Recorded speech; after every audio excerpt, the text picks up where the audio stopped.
አስተምሯችን አይደለም ችግሩ ግን አረዳዳችን ነው።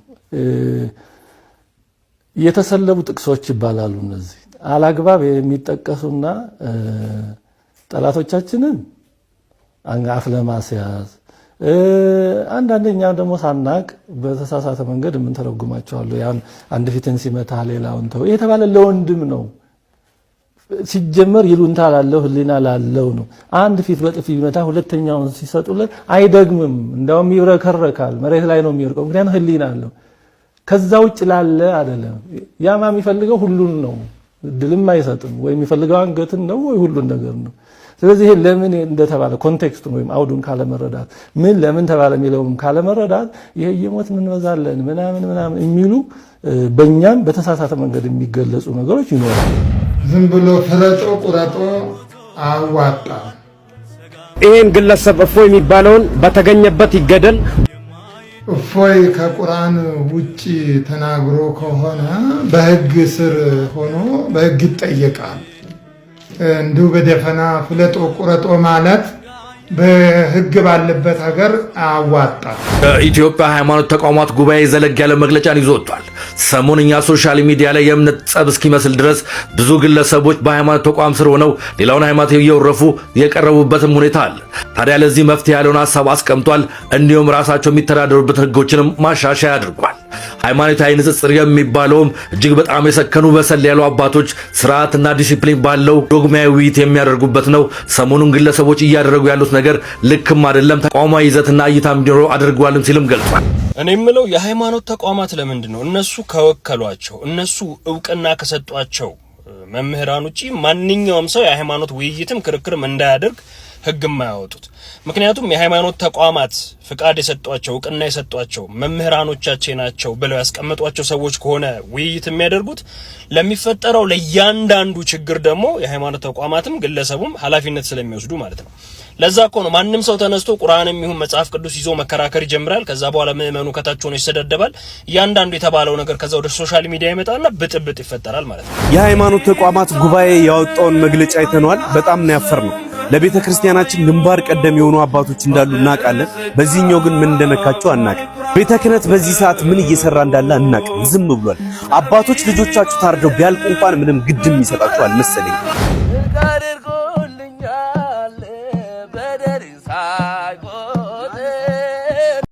ዝም ብሎ ፍለጦ ቁረጦ አዋጣ ይሄን ግለሰብ እፎይ የሚባለውን በተገኘበት ይገደል። እፎይ ከቁርአን ውጪ ተናግሮ ከሆነ በህግ ስር ሆኖ በህግ ይጠየቃል። እንዲሁ በደፈና ፍለጦ ቁረጦ ማለት በህግ ባለበት ሀገር አዋጣ። እሱ ለህግ ሲቀርብ ደግሞ በእናንተ በኩል ደግሞ በእግዚአብሔር ላይ ያላገጡ በእኛ ሃይማኖት በእኛ ምእመናን በእኛ ካህናት ችግር የፈጠሩ ያላገጡ ለህግ ይቀርባሉ፣ ለፍርድ ይቀርባሉ። ህግ ለሁሉ እኩል እስከሆነ ድረስ ተመልከቷቸው። እግዚአብሔር ብልት ይለካል። በጣም ያሳፍራል። እግዚአብሔር ያሳፍራል። በእውነቱ ባለጌ ነው። በጣም እግዚአብሔር ባለጌ ነው። የምር ባለጌ ነው። በስተክል ባለጌ። ሰሞኑን ደግሞ ክርስቲያኖች ጠግባቸዋን አንተ የሐያ ቤታ የሐያ ተመጋቢ ሊሁላ እነዚህ ቅቤ እየቀቡን ይመስላችኋል? እናንተ ስትሳደቡ ጽድቅ ይመስላችኋል? ስታዋርዱ ጽድቅ ይመስላችኋል? የኢትዮጵያ ሃይማኖት ተቋማት ጉባኤ ዘለግ ያለ መግለጫን ይዞ ወጥቷል። ሰሞንኛ ሶሻል ሚዲያ ላይ የእምነት ጸብ እስኪመስል ድረስ ብዙ ግለሰቦች በሃይማኖት ተቋም ስር ሆነው ሌላውን ሃይማኖት እየወረፉ የቀረቡበትም ሁኔታ አለ። ታዲያ ለዚህ መፍትሄ ያለውን ሐሳብ አስቀምጧል። እንዲሁም ራሳቸው የሚተዳደሩበት ህጎችንም ማሻሻያ አድርጓል። ሃይማኖታዊ ንጽጽር የሚባለውም እጅግ በጣም የሰከኑ በሰል ያሉ አባቶች ስርዓትና ዲሲፕሊን ባለው ዶግማዊ ውይይት የሚያደርጉበት ነው። ሰሞኑን ግለሰቦች እያደረጉ ያሉት ነገር ልክም አይደለም፣ ተቋማዊ ይዘትና እይታ እንዲኖረው አድርጓልም ሲልም ገልጿል። ታዲያ በሰሞኑ ክርስቲያንና ሙስሊም መሃል ችግር የተፈጠረ እስኪመስል ድረስ ነብዩ መሐመድ ሰለላሁ ዐለይሂ ወሰለም እንዲሁም በጌታችን በመድኃኒታችን በኢየሱስ ክርስቶስ ላይ የሚዘባበቱ ጸያፍ ቃላትን የሚናገሩ ለጸብ የሚያነሳሱ ድርጊቶችን የሚሰሩ ግለሰቦች አሉ። እዚህ ሕጋዊ እርምጃ እንዲወሰድ እንፈልጋለን፣ የህግ አካላት ትብብር እንድታደርጉም ሲሉም ጥሪ አቅርቧል። እዛም ባሻገር የትኛውም ግለሰብ ጽዩፍ ቃል እንዲሁም ጸብ የሚያነሳሳ ሌላ ቤተ እምነትን የሚነካ ከሆነ በራሱ ቤተ እምነት እንዲቀጣ ህግም አሻሽለው መተዳደሪያ አድርገውም አስቀምጠውታል። የሆነ ሆኖ ግለሰቦች የሚሰሩት ስህተት ህጋዊ አግባብ ባለው መንገድ መጠየቅ እንጂ ሌላ ስህተትን በስህተት መስራትም ልክም አይደለም ብለውም ተናግረዋል። ከዛም ባሻገር በተያዝነው የአብይና ረመዳን ጾም ሁሉም ምዕመን ለንስሐ ዝግጁ ሆኖ ጸሎቱን እንዲጸልይና የራሱን ሃይማኖት ስብዕና እንዲያስከብርም ጥሪ ቀርቧል። እናም የሀገር ሰው ሰላም ለሀገራችን፣ ሰላም ለህዝባችን።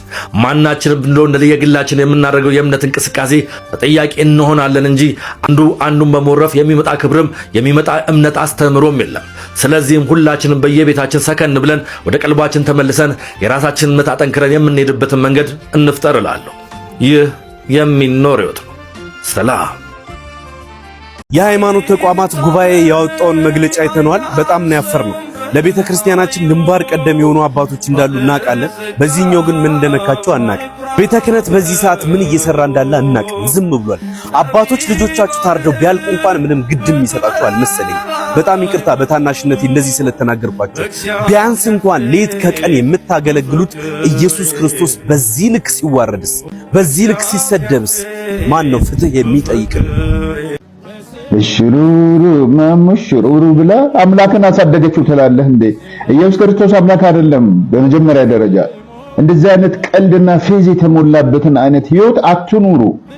ከእንዲህ አይነቱ ኑሮ ይልቅ መሞት ይሻላችኋል። እናንተ ሕፃን ተብሎ ጽንስ ተብሎ ፈጣሪ ጽንስ ተብሏል እየተባለ ነው። ስም አልነበረውም፣ ሰዎች ስም አወጡለት። ለማን ለፈታ? ከኋላ የመጣ አይናውጣ አይሆንም። እኔ የምለው የሃይማኖት ተቋማት ለምንድን ነው እነሱ ከወከሏቸው እነሱ እውቅና ከሰጧቸው መምህራን ውጪ ማንኛውም ሰው የሃይማኖት ውይይትም ክርክርም እንዳያደርግ ህግ የማያወጡት? ምክንያቱም የሃይማኖት ተቋማት ፍቃድ የሰጧቸው እውቅና የሰጧቸው መምህራኖቻቸው ናቸው ብለው ያስቀመጧቸው ሰዎች ከሆነ ውይይት የሚያደርጉት ለሚፈጠረው ለእያንዳንዱ ችግር ደግሞ የሃይማኖት ተቋማትም ግለሰቡም ኃላፊነት ስለሚወስዱ ማለት ነው። ለዛ እኮ ነው ማንም ሰው ተነስቶ ቁርአንም ይሁን መጽሐፍ ቅዱስ ይዞ መከራከር ይጀምራል። ከዛ በኋላ ምዕመኑ ከታች ሆኖ ይሰደደባል። እያንዳንዱ የተባለው ነገር ከዛ ወደ ሶሻል ሚዲያ ይመጣና ብጥብጥ ይፈጠራል ማለት ነው። አሁንም የኔ ሐሳብ ምንድነው፣ ሃይማኖት ተቋማቶች እዚህ ላይ በደንብ መስራት አለባችሁ። ከዚህ በኋላ ምን ቢደረግ ደስ የሚለኝ እንደዚህ አይነት ውይይትና ክርክሮች የሚደረጉ ከሆነ በሃይማኖት ተቋማቶቹ እውቅና የተሰጣቸው የመወያየትም የመነጋገር መብት ያላቸው ለሚፈጠረው ነገር እንዳለ ኃላፊነት የሚወስዱ ግለሰቦች የሃይማኖት ተቋማቱን በእነዚህ ሰዎች መካከል በሚደረገው ነገር የሃይማኖት ግጭቶች፣ አለመግባባቶች፣ ክርክሮች ከተፈጠሩ ኃላፊነቱን ራሱ የሃይማኖት ተቋማት ወስዶ የሚፈታበት መንገድ ቢመቻች አሪፍ ነው። ምክንያቱም እንደምታዩት ነው። በቃ ዛሬም ምናምን እንደዚህ ያሉ በየቤቱ እየተከፈተ የሆነ ሰው ቁርአን ይገልጣል፣ የሆነ ሰው መጽሐፍ ቅዱስ ይገልጣል። ከዛ በኋላ ከታች ደግሞ ምዕመኑ እየመጣ የአንዱን ሃይማኖት መሳደብ፣ የአንዱን ማንቋሸሽ ምናምን አይነት ነገር ምንም ደስ የማይል ማለት ነው።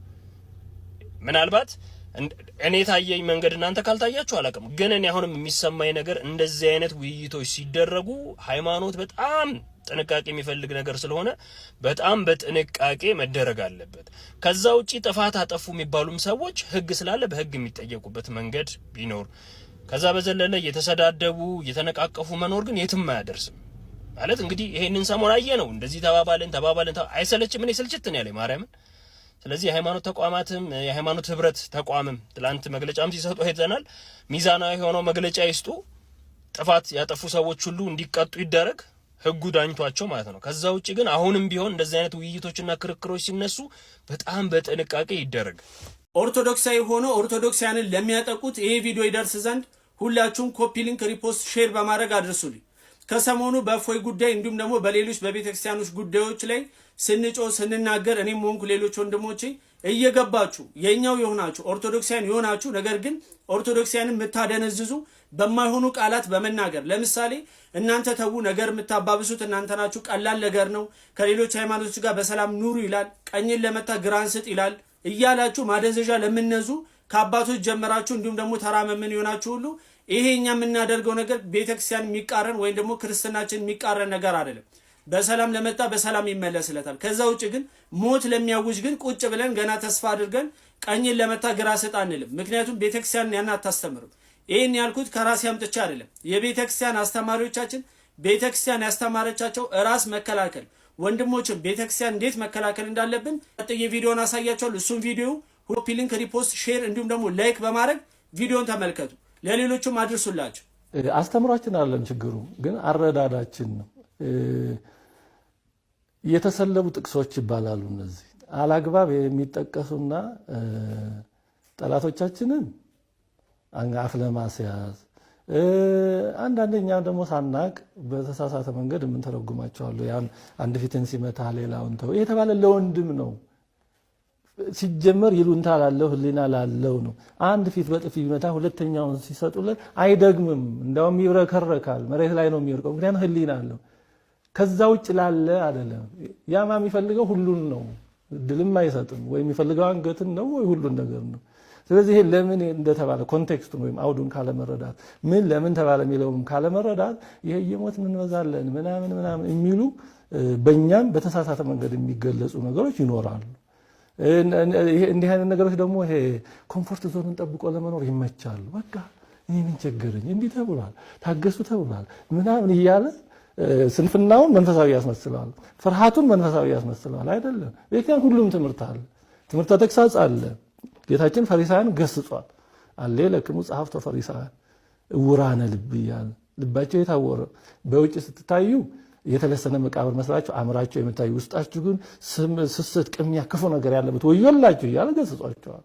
ቤተ መቅደስ ላይ ይሸጡ ይለውጡ የነበሩትን ደግሞ በጅራፍ አባራሩ። ሁሉም አለ እንደ ጊዜው። ኢትዮጵያ እኮ እዚህ የደረሰችው አንድ ፊት ሲመቱ ሌላ በመስጠት አለ ያለ ወንድም ነው።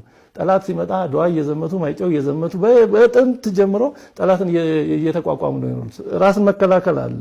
ግን እንደተባለው በዚህ ዝም ብሎ በሆነ ጊዜ ብቻ ያሉትን ነገሮች ይዞ ሙሉውን ነገር ያለ መስማት ችግር ነው አንዱ እንጂ ከዚህ ያስተምሮ አይደለም። ሙሉውን ስዕል ያለ ማየት እና ፍርሃትን ደግሞ ቅድም እንዳነሳሁት መንፈሳዊ የማስመሰል በጣም ከባድ ችግር አለ። እኔ ከፈራው ዝም ማለት ነው። ግን ፍርሃቴን መንፈሳዊ አስመስዬ በጥቅስ ደግፌ ልምጣ ማለት በጣም አደገኛ ነው ብሎ እኛ እንደዚህ ነን ምናምን ያሉ የሚያስተኙ ልክ ህፃናት እንዲተኙ ተረት ነው ምናምን ይነገራቸዋል እንደሚባለው ወይ ህፃናትን ለማስተኛት የሚደረጉ ነገሮች እንዳሉት እንደዛ የሚያስተኙንን እየበረጥን ካደረግን ተኝተን በዛው ሳንነቃም ሁሉ ጉዳት ሊደርስ ይችላል።